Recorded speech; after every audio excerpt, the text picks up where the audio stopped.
আসসালামু আলাইকুম। আশা করি আপনারা সবাই অনেক ভালো আছেন। তো স্ক্রিনে এখন যে ছবিটি দেখছেন, আপাত দৃষ্টিতে দেখলে মনে হয় এটি একটি কচ্ছপের ছবি। তবে এই ছবিটা আমার কনসেপচুয়াল একটি সিরিজ আসছে।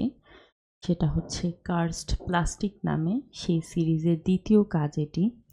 আমি যখন কার্সড প্লাস্টিক নিয়ে চিন্তা করা শুরু করেছিলাম, তখন মাথায় ছিল যে প্রতিটা কাজ মিক্স মিডিয়াতে করব। কিন্তু এরপর মনে হলো যে না, এখানে বেশ কিছু মিডিয়া থাকবে, যেমন ওয়াটার কালারে অলরেডি আমার এটা 2nd কাজ। এরপরে হয়তো মিক্স মিডিয়া, অ্যাক্রিলিক পেইন্টিং অথবা পেন্সিল স্কেচে থাকবে। তো সেভাবে একটি সিরিজ ওয়ার্ক করার চেষ্টা করব, সেটা নিজের জন্য, সোসাইটির জন্য। এখানে কার্স প্লাস্টিকের 2nd ওয়ার্ক এটি। এখানে একটি সামুদ্রিক কচ্ছপ যে তার নিজের শরীরেই বহন করছে মানুষের ফেলে দেয়া প্লাস্টিকের অভিশাপ।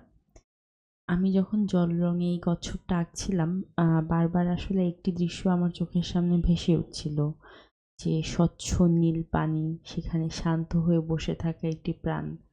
তার নিঃশ্বাস নেওয়ার স্বাধীনতাটাও কেড়ে নিচ্ছে আমাদের মতো মানুষদের ব্যবহার করা প্লাস্টিকের টুকরোগুলো। এই সিরিজটা করার পেছনে আমার একটি গভীর আবেগ কাজ করেছে।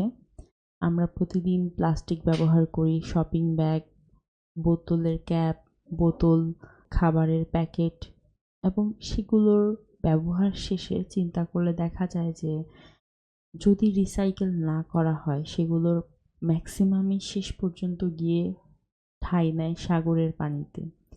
আর সেই প্লাস্টিক হয়ে ওঠে অন্য যে কোনো প্রাণীর গলার ফাঁস।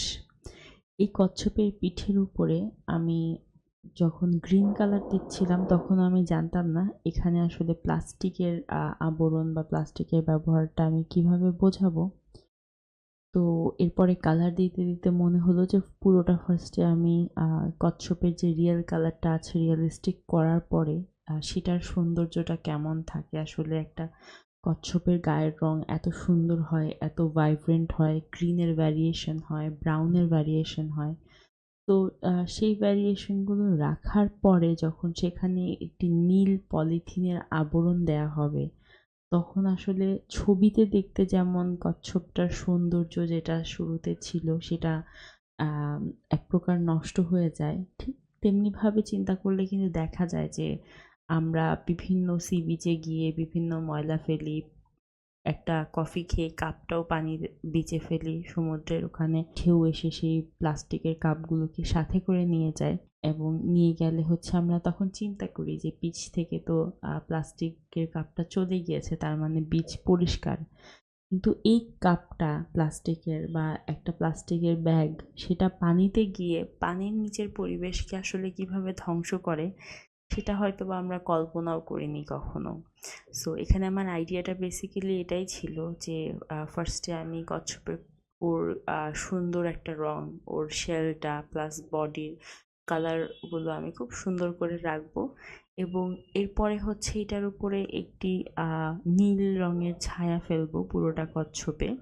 সে প্লাস্টিকের রংটা আমি এখানে ব্লু রেখেছি যেন বোঝা যায় যে কিভাবে আসলে একটা সুন্দর প্রাণী, এত সুন্দর একটা ক্রিয়েচার, এত সুন্দর একটা সৃষ্টি, সেটা এই আমাদের নীল পলিথিনগুলো বা যে কোনো পলিথিন, আসলে আমি এখানে স্পেসিফিক কালার বলবো না যে নীল খারাপ বা ট্রান্সপারেন্ট পলিথিন ভালো। প্রত্যেকটা প্লাস্টিক আসলে প্লাস্টিকই। সো সেই আবরণটা আমি রাখার চেষ্টা করেছি যেন বোঝা যায় যে একটি স্বচ্ছ বা রঙের ভেতরে থাকা অবস্থাতেও এই কচ্ছপটি একটা অদৃশ্য বিপদের মধ্যে পড়েছে। আর এখন হয়তো এটা আমি ভাবছি শুধু একটি ছবি হিসেবে, কিন্তু এর ভিতরে যে বাস্তবতা রয়েছে সেটা কিন্তু অনেক বেশি ভয়াবহ।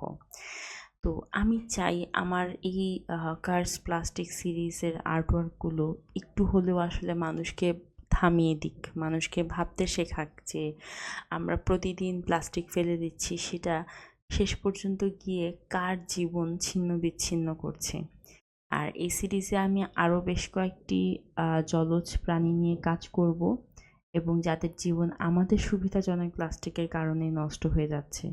যদি ভিডিওটা শেষ পর্যন্ত ভালো লেগে থাকে তাহলে অবশ্যই আমার চ্যানেলটি সাবস্ক্রাইব করবেন আর পরবর্তী ভিডিও পাওয়ার জন্য পাশে থাকবেন। ধন্যবাদ।